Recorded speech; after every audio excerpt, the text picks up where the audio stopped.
when Jewel came out, it was the first time I had ever heard somebody with that sound, that cadence, that resonance. And I remember watching you thinking, this is going to be the most famous singer in the world. So at some point you made a choice that although you wanted this career, that there were other things you wanted more than awards, downloads, and albums sold that appeared to be more important to you, and that you couldn't have all of that at one time.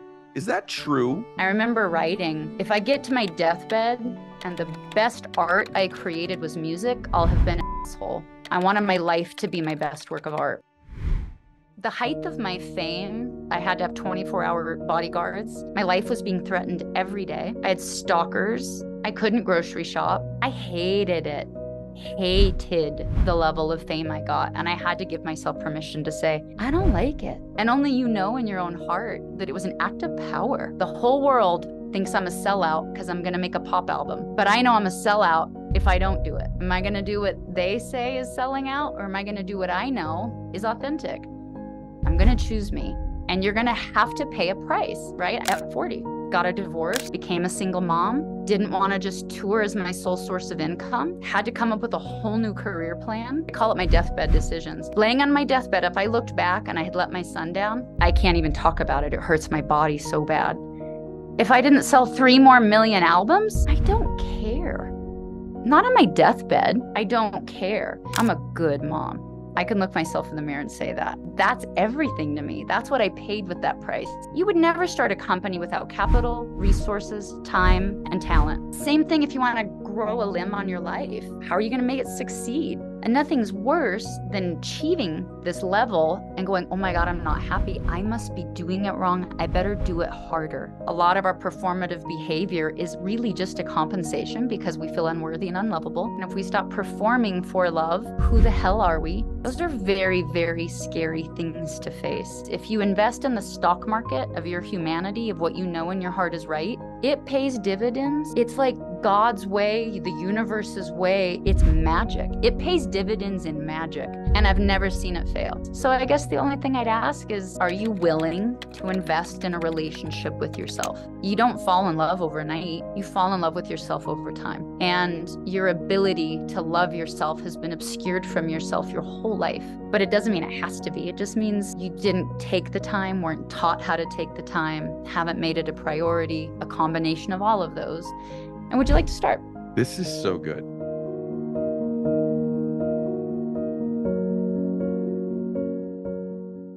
Hey, it's Ed Mylett. I just wanted to thank you for being here, and I would ask you to please subscribe to the show. If you just click the subscribe button here, I would really appreciate it. It helps the show grow so we can get even more successful guests on the program to help you.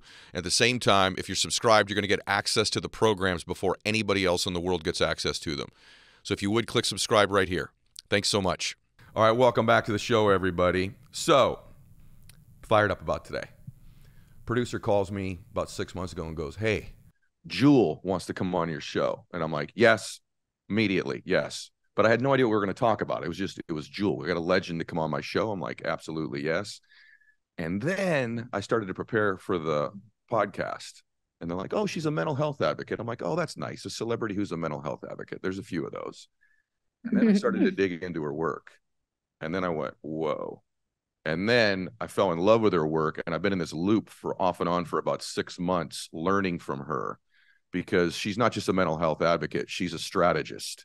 And she's somebody who has lived through this in a way that makes her authentic in the tools that she teaches and her experience in her life. Obviously, you all know her, multi-Grammy nominated artist, my favorite voice of all time, and somebody whose music I've listened to for about 20 years. But we're not going to talk that much about music today. We're going to talk about making your life better. So, Jewel, welcome to the show. Thank you for being here. Thanks. I really appreciate it. It's so good to have you. So I read about your upbringing. It reminds me a little bit of mine, but yours was more traumatic. So I had an alcoholic dad. You had 2 very interesting parents not really raise you, is the way that I kind of read about it, right? So you have your mom you thought left because of a divorce, but it turns out your mom just really didn't want to be around and really raise you. That had to be traumatic to figure out. And as I take it, your dad was a pretty rough dude, pretty abrasive, maybe even abusive dude who loved alcohol like my dad did. So just set the stage for us about why you needed help with all of the issues that you ended up developing, and what your upbringing was like? Because I don't think everybody knows that story in my audience. That was a funny way of saying that. Yeah, raised by two interesting people that didn't really raise me. Yeah, I'm 49 now, so I'm probably going to talk from my perspective looking back, versus what I thought my life was as it was happening. I don't know if one is more useful than the other. But basically, my mom left when I was 8. My dad took over raising us. My dad started drinking, became physically abusive. I ended up moving out at 15 because I thought I could live in a cabin by myself, or I could live in a cabin with a guy that isn't nice to me. So why not just go live in a cabin by myself? I knew that statistically kids like me end up repeating the cycle. So I knew it was dangerous. I knew moving out wouldn't necessarily meant my movie would end well. um, and so I had to have a plan, a strategy of why I felt like moving out would lead to a better outcome than me staying with an abusive single parent. So I had been learning in school about genetic, predispositions, that I could have a predisposition to diabetes or heart disease genetically. And I realized that there was an emotional inheritance, and that fascinated me. Nobody had talked to me about it. It was just, I'm dyslexic and I see pictures in my brain and I see patterns in a weird way. And so I just remember thinking about this emotional inheritance. And as I looked at it, I was like, wait, this is a language. I was taught a language. I was taught an emotional language. Yeah. And this language doesn't work for me. I don't like this language, but there's no school to go to learn another language. So my job, my proposition I made myself was, I'll move out if I can teach myself a new emotional language, a new emotional way of relating to the world. And I didn't know how to do it, but at least I knew what my job was. And that felt like it was worthwhile to move out and kind of embark on that journey. So just a few weeks ago, it's interesting. I told you before we came on, like how our work intersects. So I just did a podcast, a solo episode a few weeks ago on nature versus nurture. And I said, I think one of the things you should do if you're a good parent is actually nurture the child's nature. In other words, find out what their gift is, their proclivities are, and nurture those strengths that they have. But you and I were raised in ways that I don't know that we knew our nature. And I've heard you talk about this, that at some point you wanted to learn to nurture whatever you thought your nature was. And that at the same time, you said this thing about you really can't be in two states at once. I've never even heard this before. So I want to combine two things. This work you talk about where you're like dilated or contracted. I've never even heard that before. So explain that. And then like this idea of discovering your nature. Yeah. I'll probably start with nature versus nurture. I was an avid reader when I was young and had kind of come across the concept nature versus nurture. And when I moved out, it suddenly made me really quite frightened because of a bunny. I had a bunny named Caramel on the ranch I was raised on, and this rabbit was raised with chickens. It was the safest place for it. It was in the hen house, very protected from predators in Alaska. And so since a tiny, tiny little baby bunny, it was raised with chickens, and it pecked at its food and it waddled. It didn't really hop like a bunny, and it would actually lay on the nests for the hens and it would hatch eggs, which is adorable until you move out at 15 and you go, what if I'm a bunny that thinks it's a chicken? Will I ever know my nature if my nurture was so up? Wow. I shouldn't cuss. I will take out the F words. I'll be better. Okay. But it really scared me. I didn't know the word trauma, but what I was basically wondering was, did my trauma deter or inhibit my ability to know my nature? And so what I knew were just the words nature, nurture. And so the next thing that really got me down the road on the concept was I was peeling an orange one day, and I was absentmindedly peeling the orange, and it suddenly just hit me in a flash of, wait a minute. An orange's peel is its response to its environment to protect its fruit, right? The peel is the response to its environment that protects its fruit. Now that seems really obvious. Yeah. But what if my psyche, what if my personality was a response to protect myself from my environment, and it had nothing to do with what was the fruit? Who was I in here? I spent all of my time relating to my psyche, to my nurture.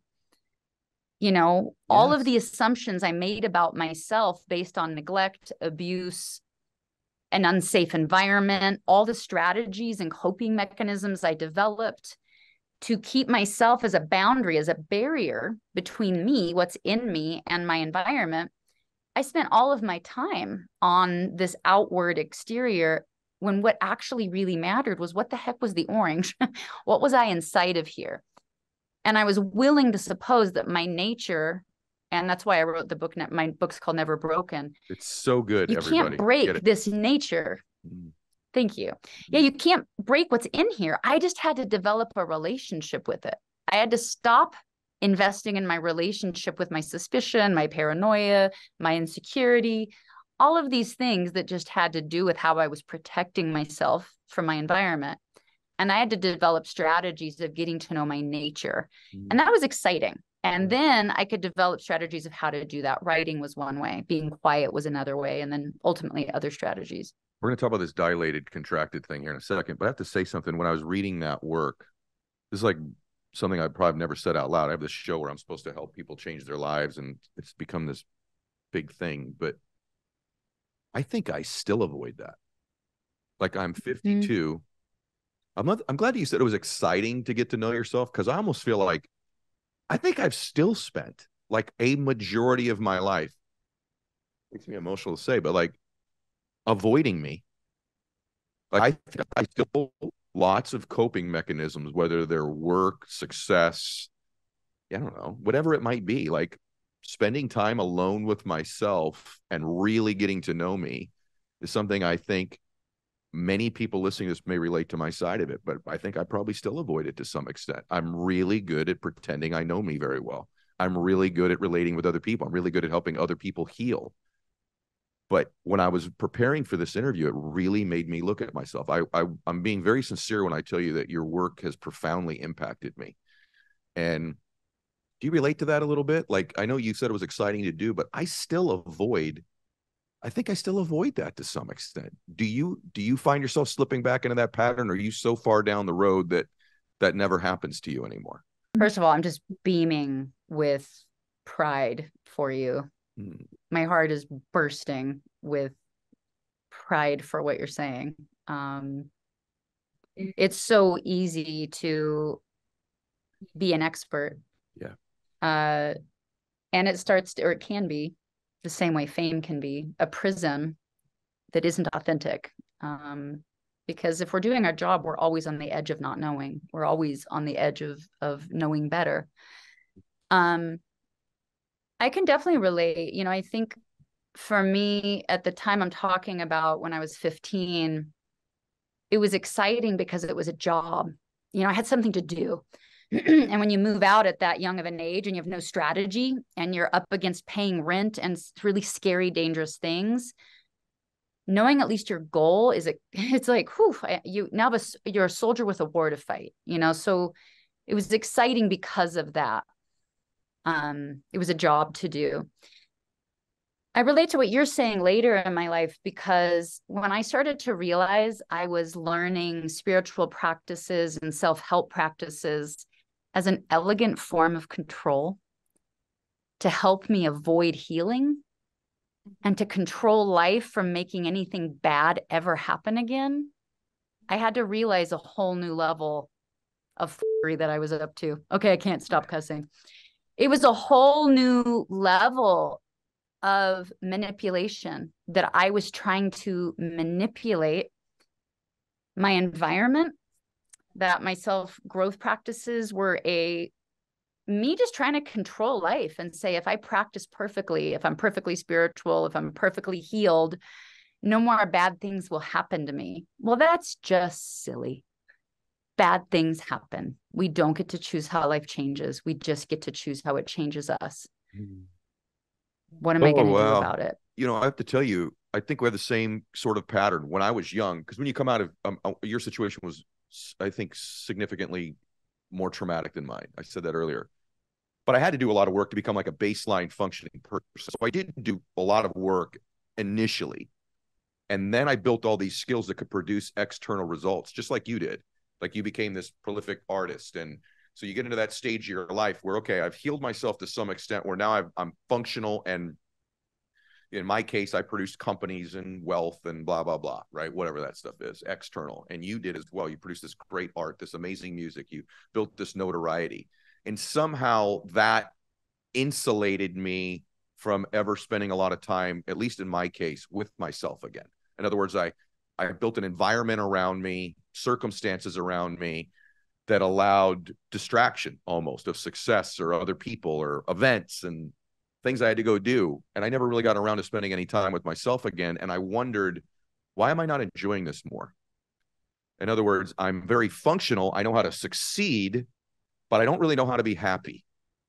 I don't spend lots of times in the emotion of bliss. I don't spend lots of time. So I'm making other people happy. I'm having success, but I'm not fulfilled. I don't have that mechanism. And I think even now, and this is why I'm kind of going there with you on it, I still don't think I've produced the amount of bliss and happiness in my life that I'm worthy of, that I should have more. Do you relate to that at all? I mean, even like right now, the 49-year-old you who's become this expert, and we're going to talk about a lot of the tools in your site and these other things in a minute. But do you relate to that at all? I do relate.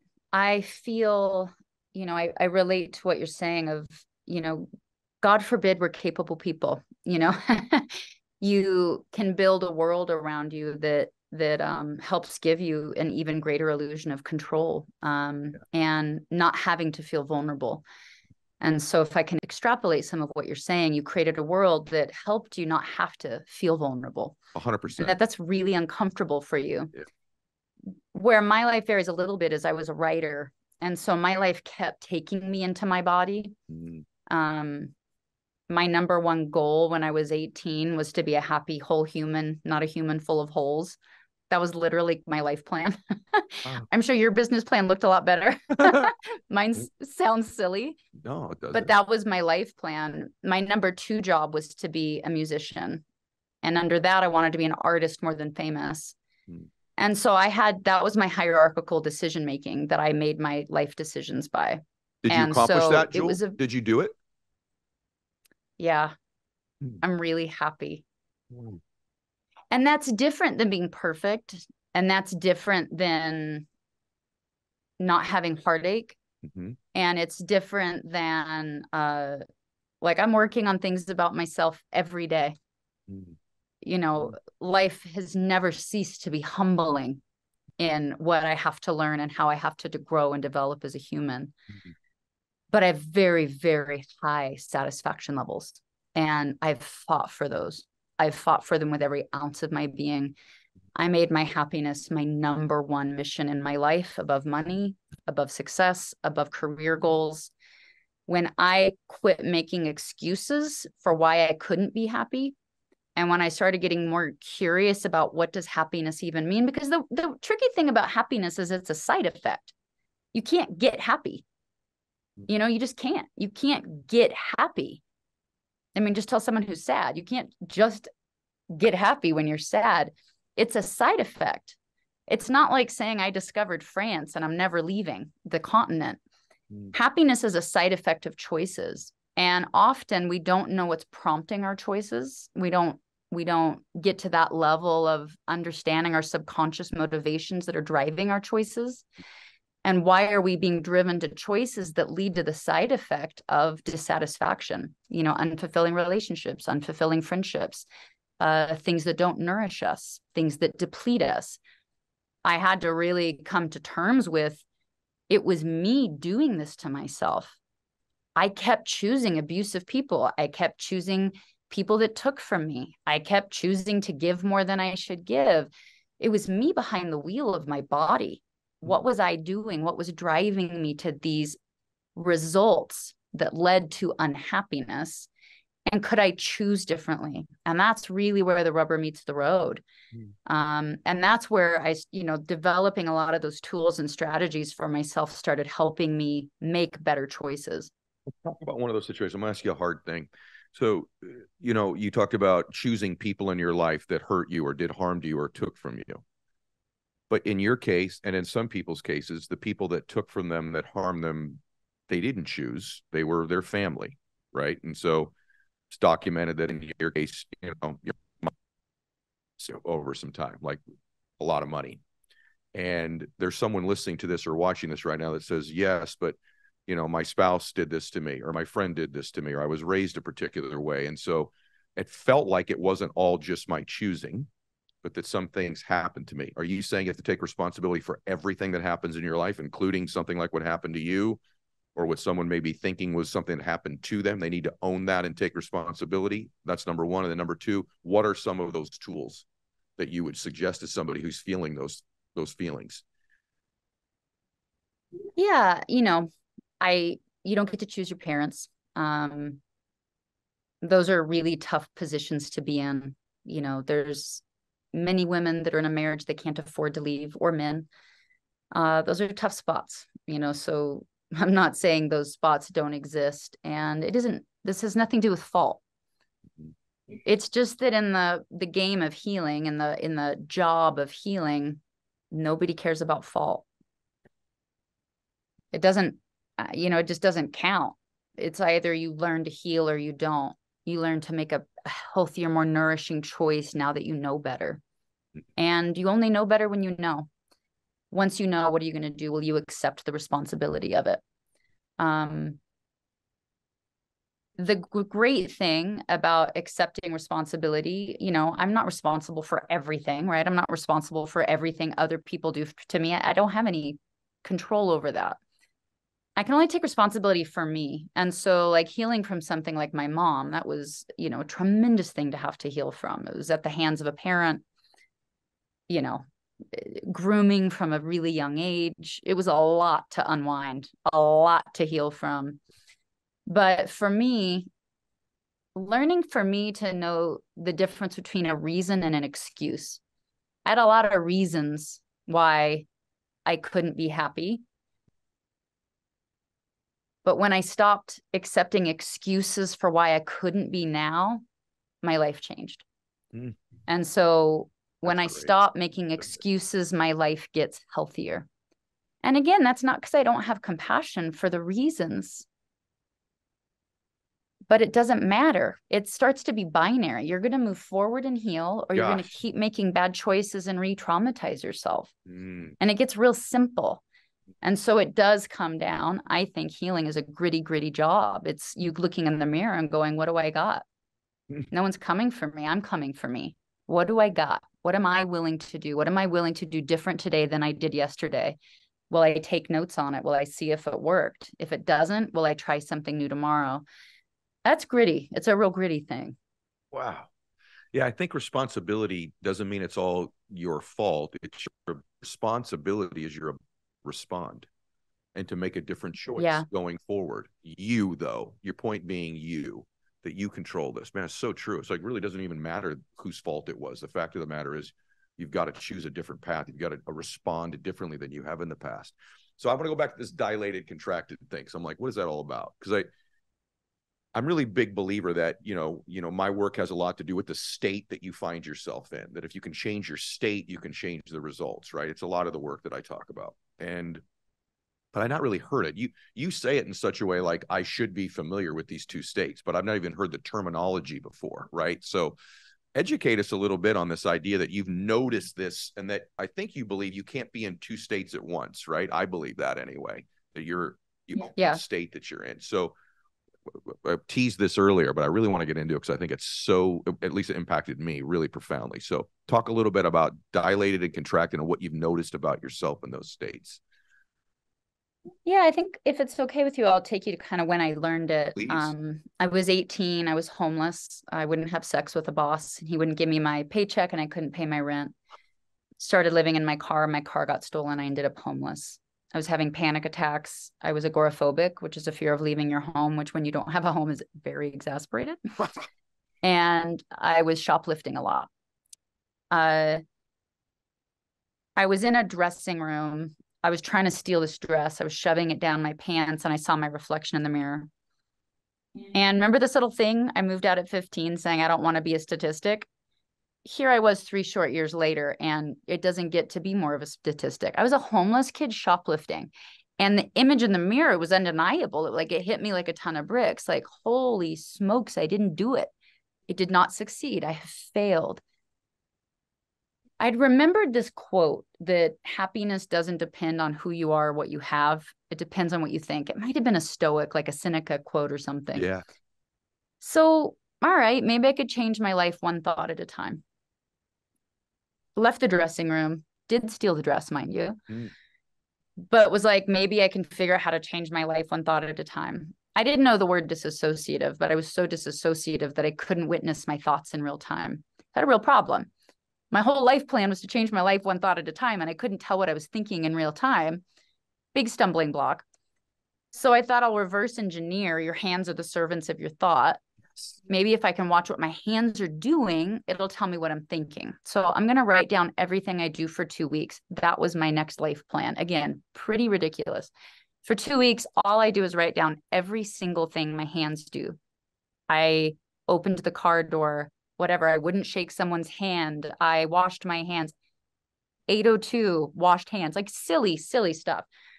At the end of 2 weeks, I sat down to look at like my data, trying to figure out what I was thinking. And it dawned on me, I hadn't had a panic attack in 2 weeks. Okay. That was so weird. It was like a really strange side effect. And it made me very curious. Why didn't I have a panic attack while I was trying to figure out what I was thinking? What I stumbled on was being present.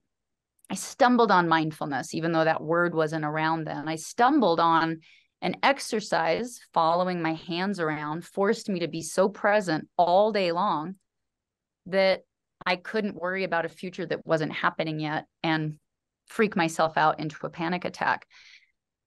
So that was the first thing I just kind of have to say as like a precursor is like, as I talk about dilation and contraction, it's going to be through the lens of mindfulness. It's going to take you developing the muscle of awareness. So the next thing I needed to work on was my shoplifting. That was the number one thing that was going to land me in jail. It was going to change my life forever. Like I had to get a grip on this thing first. So I thought, well, instead of stealing, I'll write. I'll swap it out. I like writing, so this should be so easy. It was not easy. I hated writing when I wanted to steal. And again, why? That's so weird. If I loved writing, I'd written my whole life. Why did I hate writing then? Yeah. Okay. So I shut my eyes because I had begun to cultivate awareness. I shut my eyes and I thought about shoplifting. And you can watch me do it right now. I lean forward.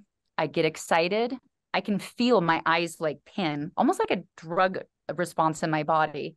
I can feel my vascular system, my blood pressure rises. I get very excited. My mind gets very sharp.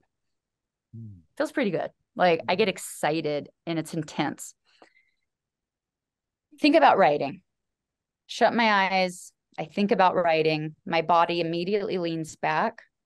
My voice drops. I get slower. My mind softens. My whole countenance changes. That was so interesting to me. Yeah. Wow. So I wrote down relaxed and excited. And that was like my first way of trying to relate to these two physiological states. And so every time I was relaxed, I kept a journal of 3 things: thinking, feeling, doing. Every time I was excited, I wrote down thinking, feeling, doing. Then as I began to refine these words, I changed it to dilated, relaxed, open, dilated, contracted, excited, anxious, worried. It has quite a few states.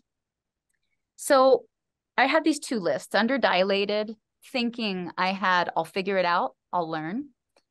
Feeling, I had feelings of generosity, feelings of gratitude, feelings of being honored, feelings of connection. Under actions, I had being in nature, rest, being around safe people, physical activity. On my contracted list, I had thoughts like, I don't know what I'm doing. I'll never know what I'm doing. I'm ugly. I'm worthless. Under actions, I had isolating, not sleeping, not exercising, not going out. Under feelings, I had unworthiness, envy, all kinds of things. So now what I basically had was a map to these two states of being. Yeah. Now I know that that's actually maps to my parasympathetic and my sympathetic nervous system. And my triggers that get me in and out of these two states. And when it dawned on me one day that you can't be in two states at once, your body, you pick one. It's physiological, it's neurological. And also, it doesn't matter if it's a thought that triggers your contracted state, or if it's a feeling, or if it's an action. It doesn't matter. It starts a cascade, and it's neurochemical. And you get this intense response in your body. Same with the other. It's neurochemical. Your blood pressure, comes down, your vascular system dilates, etc.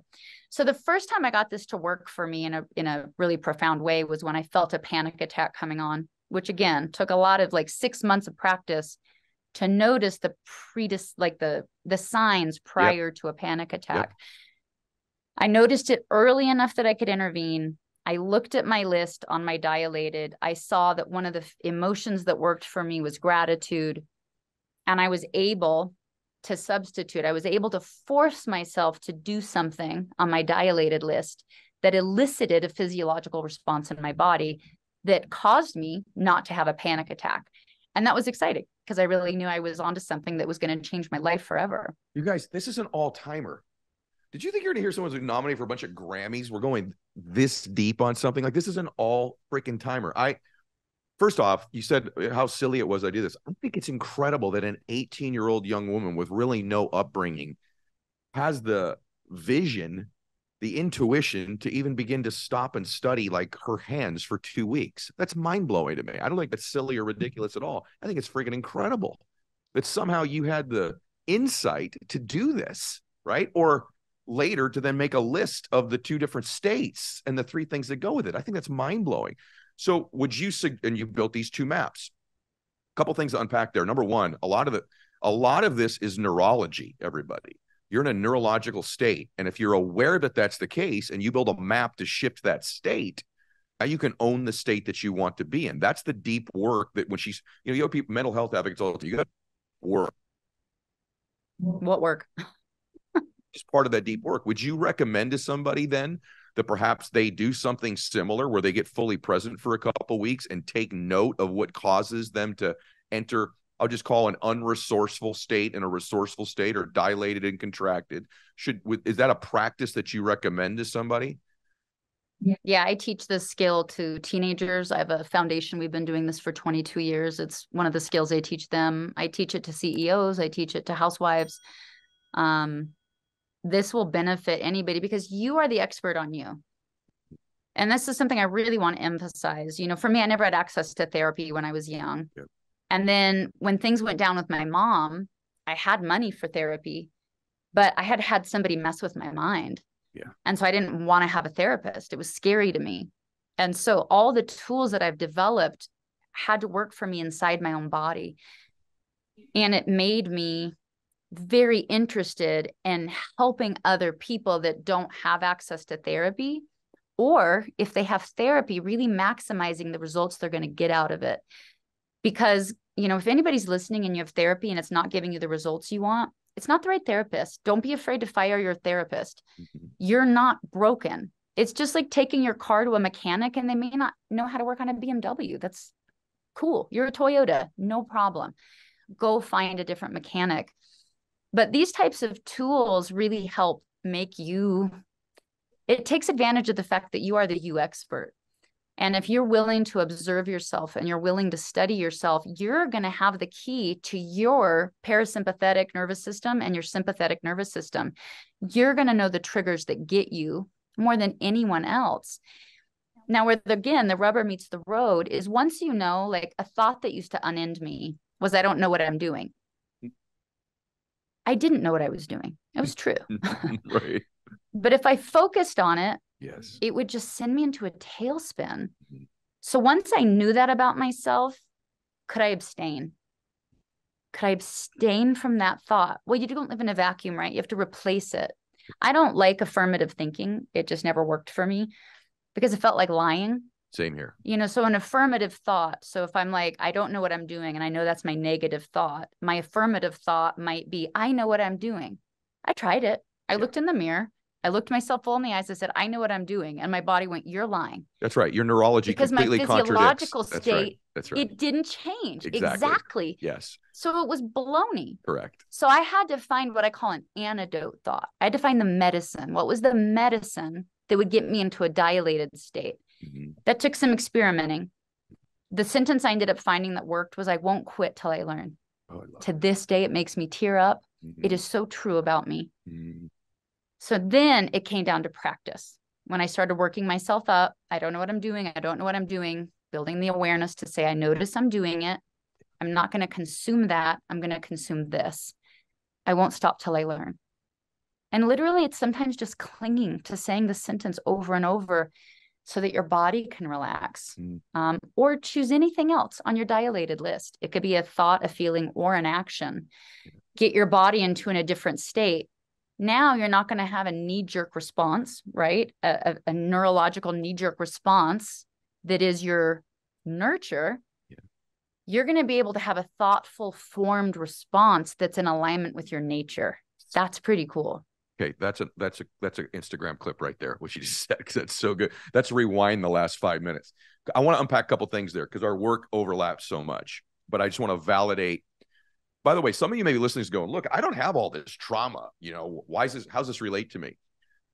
The pattern and the tools that Jewel just presented, just there, right there, could be the trigger for you to become in a very resourceful, successful peak state, as opposed to an unresourceful, lazy, unproductive state. It may not be sad or happy or anxiety or fear versus power. It may be just success. The athletes use these states to perform. Music artists do it to walk on stage. So a couple things just to unpack there. Number one, you aren't your thoughts. When you become an observer of your thoughts, oftentimes just the awareness of a thought helps it lose a lot of its power over you. Just that alone. Just having an awareness. Use both of those terms. Just an awareness. And then you don't have to believe everything you think.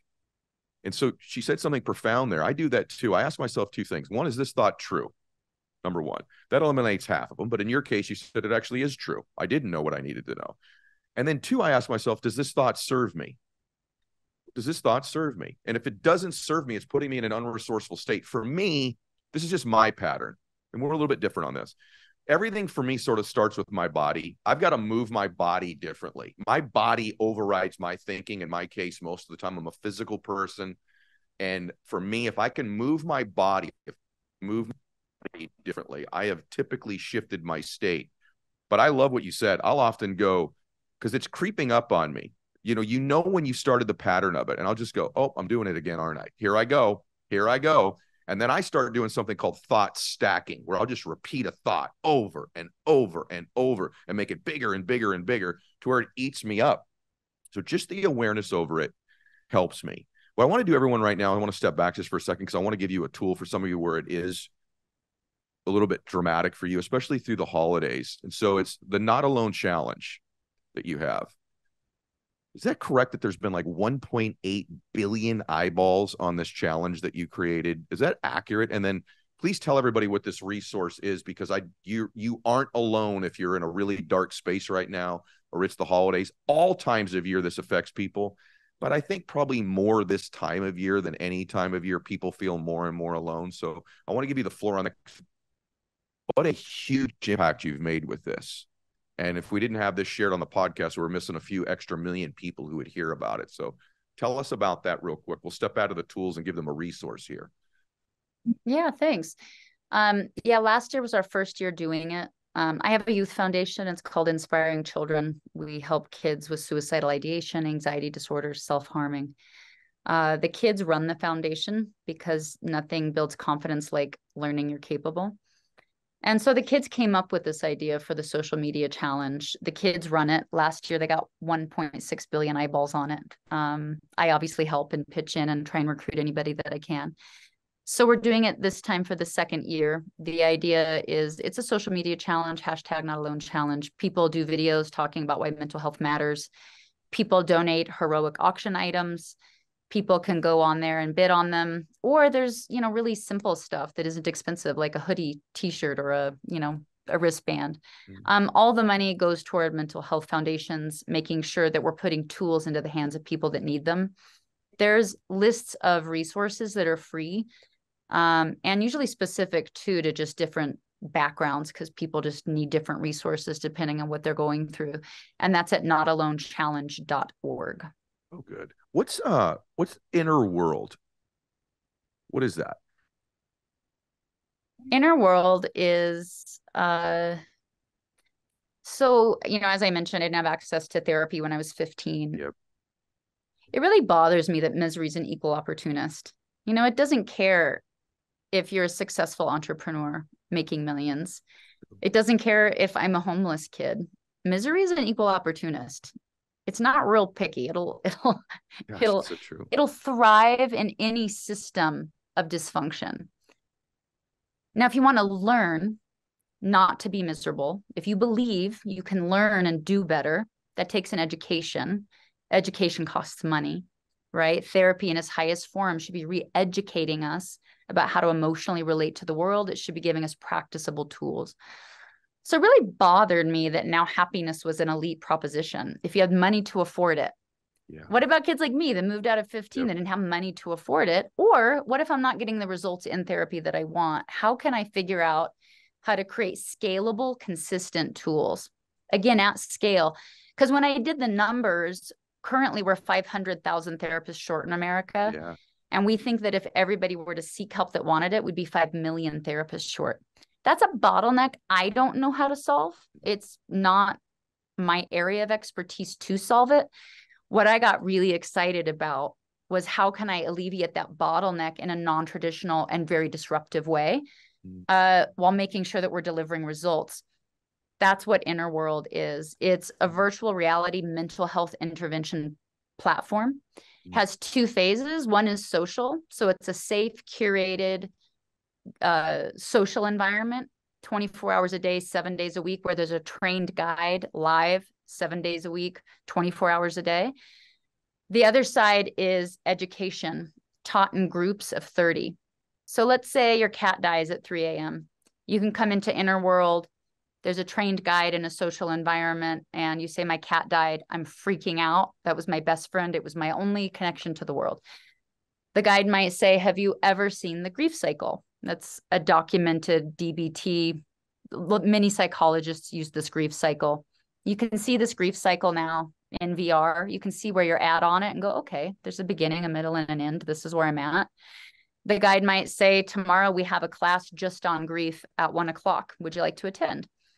And so the next day you can log on. You'll be anonymous virtually in a group of 30 people with a trained guide where you'll be taught a DBT or CBT skill. These skills have been studied for 20 and 30 years. They're known to work. They're used by psychologists and therapists. We just take them out of a psychological one-on-one setting and we teach them in group settings. And then we track outcomes. So we are a clinical research platform. We were able to just publish 2 papers showing we're as effective as traditional therapy, and we're just getting started. Congratulations. I love when I meet somebody whose life's preparation and they're meeting their purpose simultaneously. I just feel like when I'm talking to you, that I'm meeting somebody who's doing exactly what they're supposed to be doing at this time in their life. And they're so good at it. It's what I'm built for. You are built It is. for it. I'm built to do it, and it does feel good. I have this saying, it's not mine, but that we're most qualified in life to help the person or people that we used to be. And I think it's the universe's, in my case, God's great gift to us. The trauma or tribulations in our life are preparing us to help somebody who's just like us.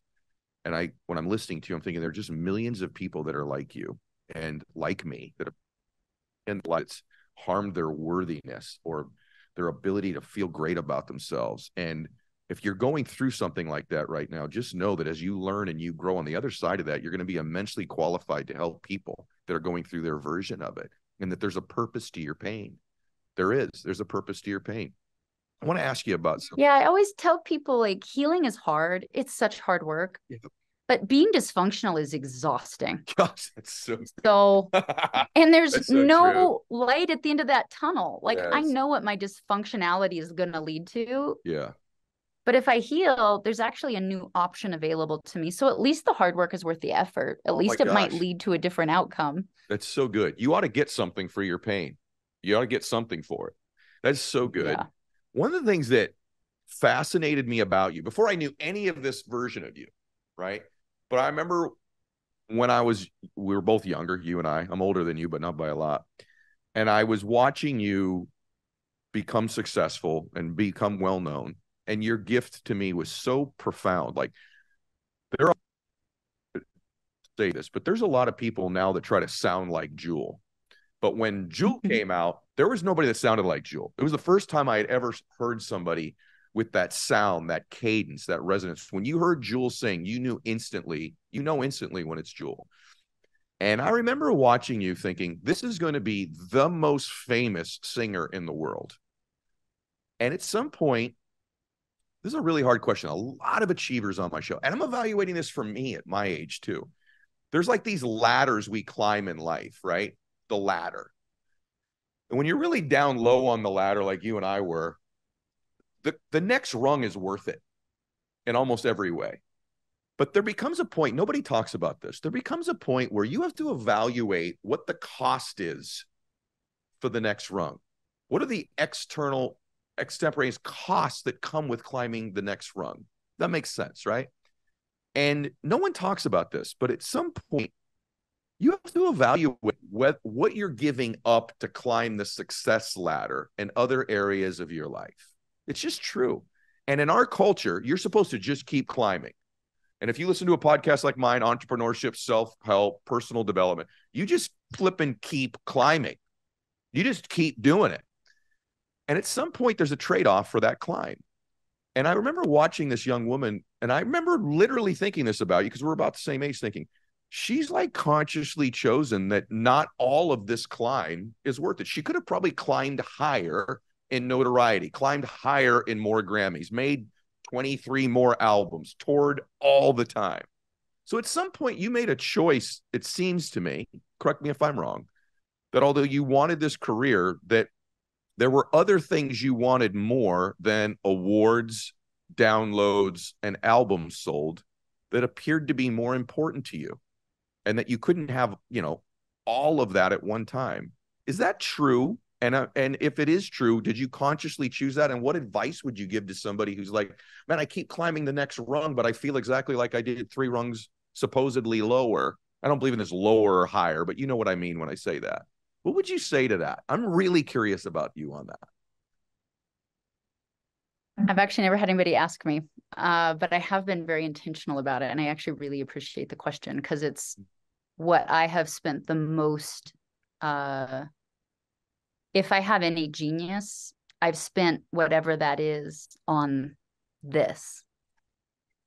And it wasn't my career. That thing I wrote in my book of like, I want to be a happy whole human, not a human full of holes. Number 2 was to be a musician. That meant, what does a happy whole human mean? I was trying to think in terms of a whole ecosystem. I'm a whole ecosystem. I'm not one thing. If I was to draw myself, maybe it'd look like a tree. If I have one limb, it's going to uproot me and I'm going to fall over. I'll be lopsided. So for me to have happiness, I think it was a side effect of harmony, of multiple things thriving. So go back to that tree analogy. I need many branches and I need many roots to be successful.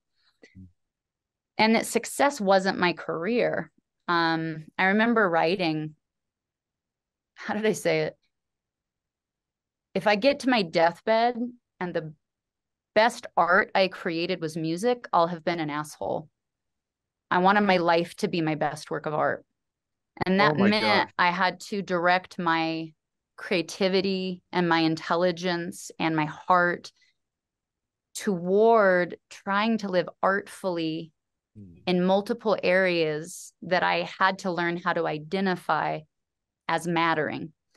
And my career mattered.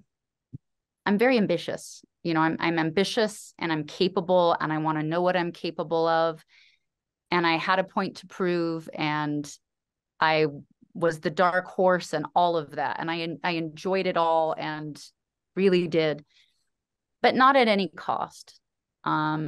Because of that hierarchical thing of I want to be a happy whole human. And I saw so many celebrities that were very, very miserable. Yep. They were drug addicts. Yep. So many celebrities, we have a very high death rate, very high addiction rate. And then as I looked in the CEO world, a lot of unhappiness. So a lot of high achievers that are wildly unhappy. Well, that's not good. We don't get to call that success. And actually, even where I see culture, if I can zoom out another level, we're the most technologically advanced we've ever been in our species, and we're killing ourselves at an unprecedented rate. We're missing something. This can't be called success. And so if I'm thinking of my life as an ecosystem, what do I want to grow? I needed my humanity to grow, right? I needed my emotional capacity to grow. I needed to heal. I wanted to have relationships. Touring nonstop around the world does not lend itself to relationships at all. And so I had to create strategies, and that means you pay prices. And I think that's the thing people don't talk about. We like to think we don't pay prices of having it all. We do. Mm-hmm. You know, the height of my fame, I was so famous that I had to have 24-hour bodyguards. My life was being threatened every day. I had stalkers. I couldn't grocery shop. I hated it. Hated the level of fame I got. And I had to give myself permission to say, I don't like it. How will this work for me? I had to be less famous for me to be able to handle my own life. And that meant I had to pay a price. And what was interesting is in the public eye, it was looked at as so shameful to not sell out the big venue the next year. I mean, ridicule. I had to live through so much public humiliation and people saying I was washed up and didn't have it. And only you know in your own heart that it was an act of power. I was making my life work for me. I owed myself my life working for me. I did not owe all these other people another sellout stadium so that my life could work for them, so that it could have the optics of working. The optics of it working while you're miserable isn't working. It doesn't count, right? So for me, it was constantly having to give myself a lot of permission. And it took so much courage to constantly say, the whole world thinks I'm a sellout because I'm going to make a pop album. But I know I'm a sellout if I don't do it. So what am I going to do? Am I going to do what they say is selling out, or am I going to do what I know is authentic? I'm going to choose me. And you're going to have to pay a price, right? I paid a price. I did a pop album called 0304. Oh my God, you would have thought I murdered a human. It was hysterical. Nobody wanted a 90s credible singer-songwriter to make a pop album. Nobody had ever done it. It wasn't done. I mean, I got called into one of the most powerful music executives' offices, and he was told, nobody wants this generation's Joni Mitchell to wear a miniskirt. You knock it the F off. Whoa. I didn't even know this man, but that's the kind of heat that I was taking. But I knew if I didn't follow my heart and do the music I wanted, that was a sellout. But I was the only one that knew it at the time. And so for me, it's constantly saying, at 40, got a divorce, became a single mom, didn't want to just tour as my sole source of income, had to come up with a whole new career plan. You have to reinvent yourself over and over so that I can meet the needs of that limb I want to grow. And I wanted to be a mom. I know I'd never forgive myself on my deathbed. I call it my deathbed decisions. Yeah. Laying on my deathbed, if I looked back and I had let my son down, I can't even talk about it. It hurts my body so bad. I could see it on your face if right I didn't now. Sell 3 more million albums, I don't care. Yeah. Not on my deathbed. Yeah. I don't care. So knowing I'm 40 years old, I want to do right by my son, that means you have to get very strategic. Just like growing a business, you have to make a plan. What does being successful look like? And then how can I set up success for that? One was learning how to make money in other ways so that I could be available and present as a mom. One was learning to heal from different types of trauma so that I could show up and be present as a mom. Now I paid a price. I didn't make an album for 7 years. You don't go back to the same level you were at. Right. You don't. Yep. You pay a price. Yep. And that's the thing that, like, it's, that going in, and you're willing to pay that price. It was my honor to pay that price. And I can't sell out the size venues I was prior to that.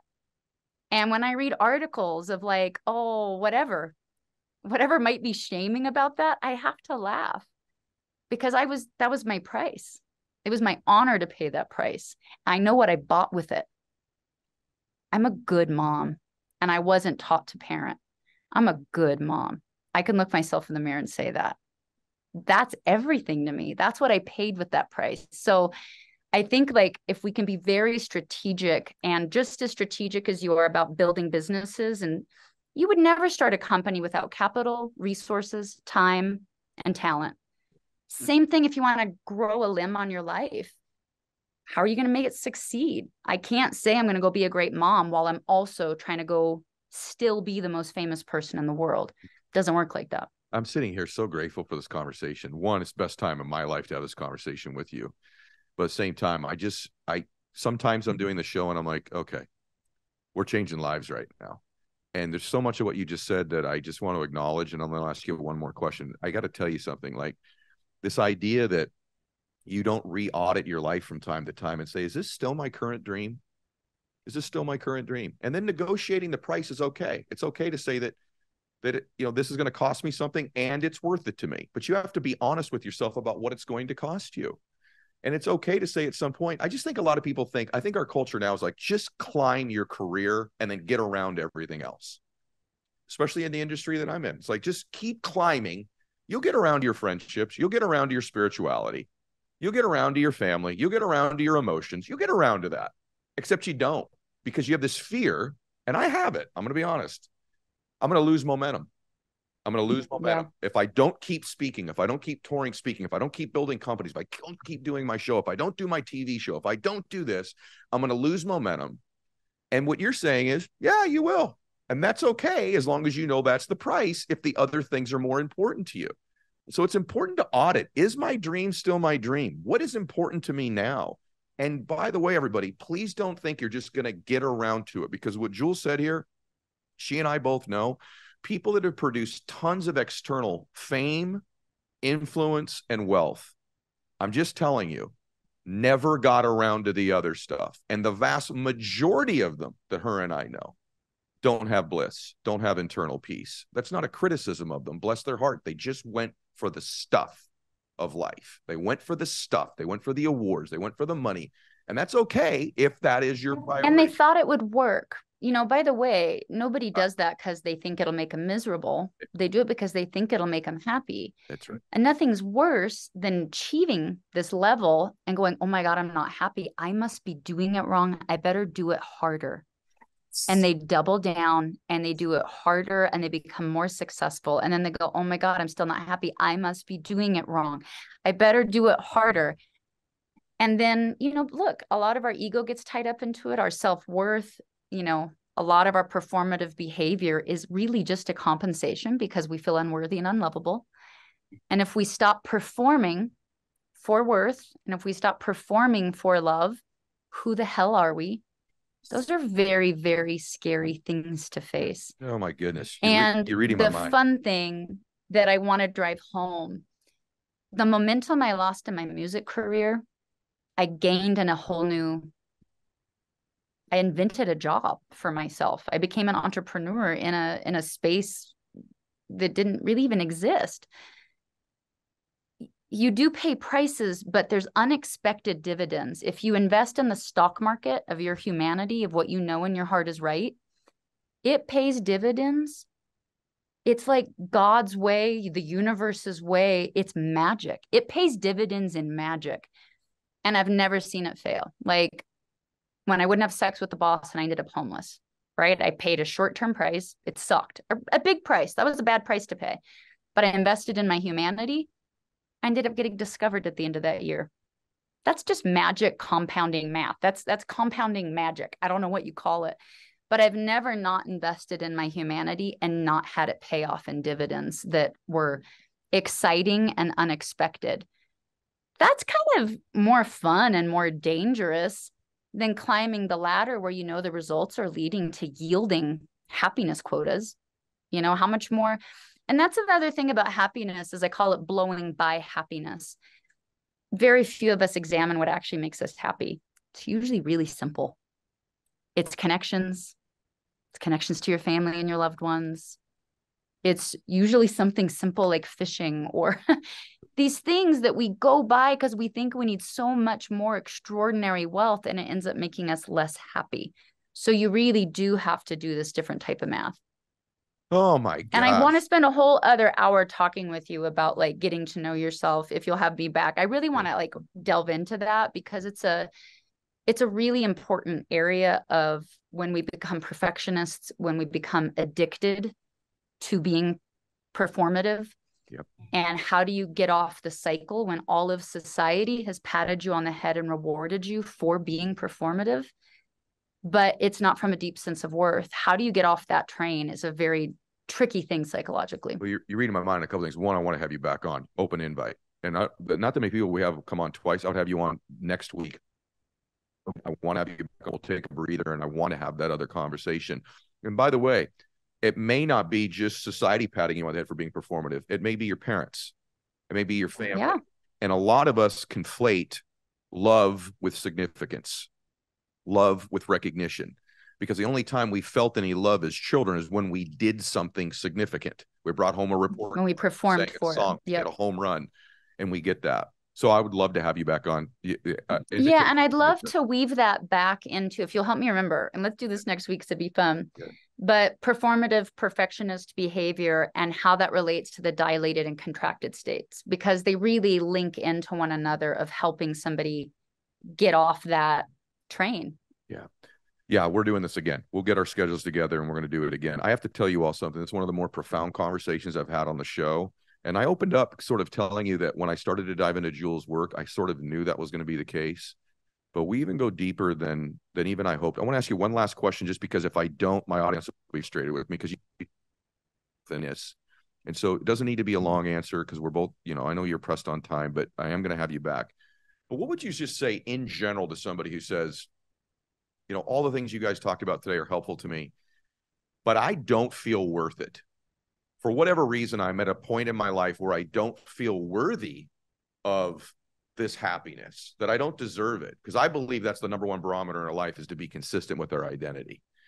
And I think that is the epidemic we're living in. I think it contributes to the mental health crisis. I think it contributes to even the physical crisis, the physical illnesses that we have, the inflammation in our body, the high suicidal ideation rates. A lot of this is connected to people they don't feel worthy of it.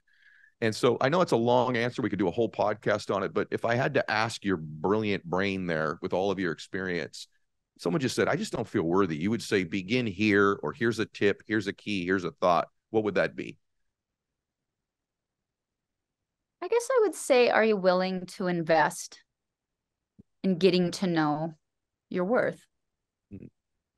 You only think you're not worthy because you don't know yourself. If you could see yourself, you'd think you were worthy. It wasn't reflected to most of us, right? My childhood did not reflect my worth to me. My takeaway from my childhood was, I must be worthless if my own parents are neglecting me. That's just the natural takeaway. That has to be your takeaway as a child. Mm. And if you don't ever re-examine that, then we lose out. And so are you willing to fall in love with yourself? If I'm going to date, I have to put time in. I have to put money in, right? I'm going to expect to go on dates. I'm going to expect to spend some money on the dates. I'm going to expect to spend some time going on these dates so that I can learn to fall in love with this person. Why don't we do that with ourselves? So I guess the only thing I'd ask is, are you willing to invest in a relationship with yourself? You don't fall in love overnight. You fall in love with yourself over time. And your ability to love yourself has been obscured from yourself your whole life. But it doesn't mean it has to be. It just means you didn't take the time, weren't taught how to take the time, haven't made it a priority, a combination of all of those. And would you like to start? This is so good. Is it inner.world? Is that right? It's inner.world. Yeah, you guys, I would go check out inner.world. That's a really good place to begin. And I think just follow Jewel's work. I'd go to Instagram, social media, and start following her. And stay tuned because she's coming back on. We're gonna have another one of these. I think we should be doing this regularly, like once or twice a year. Just have you on, and we'll just chop it up, see where you're at then, and compare notes on our growth. I like it. I enjoy it a lot. Really did. I really enjoyed it today. Everybody, I ask just one favor. We're the fastest growing show on planet Earth because you share it when it impacts you. And I have a feeling this one's reverberating around the planet right now. So I just ask you to share this beautiful conversation the two of us had today. Can I ask you a favor, Ed? Yeah, 100%. While I'm here? Yes. I'm just moved to do this. I'm actually going to ask your audience for a favor. Let's do it. I have been working on a book for 3 years on concepts like what we've talked about today. Okay. I'm having the hardest time getting it simple enough. And I'm very curious what people really feel like would help them. Okay. Because over too much of my life, I've gathered so much information that I'm not actually sure what's the most useful. That's why I love being asked questions, because it just corners me into being able to have something really specific to say. So A, what's been really impactful, and should that go in a book? And then just B, any questions. And then I'll figure out, Ed, how I can get together on that material with you. And then maybe we'll do another show around it. I love it. Okay, guys, do that. Reply in the comments here, social media. You can DM each one of us those comments and those thoughts as well. And man, I'm so grateful for today. Like, I'm blown away. I'm so glad we did this. I'd like to do it in person. We'll do one more through Zoom like we're doing now, but I'd love to do one of these in person when I'm back out in LA. We'll do that together. If you can get out there, I'd love that. Or I'll come to Utah. We'll figure it out. Sounds good. All right, you guys. God bless you, everybody. Share the episode. Take care.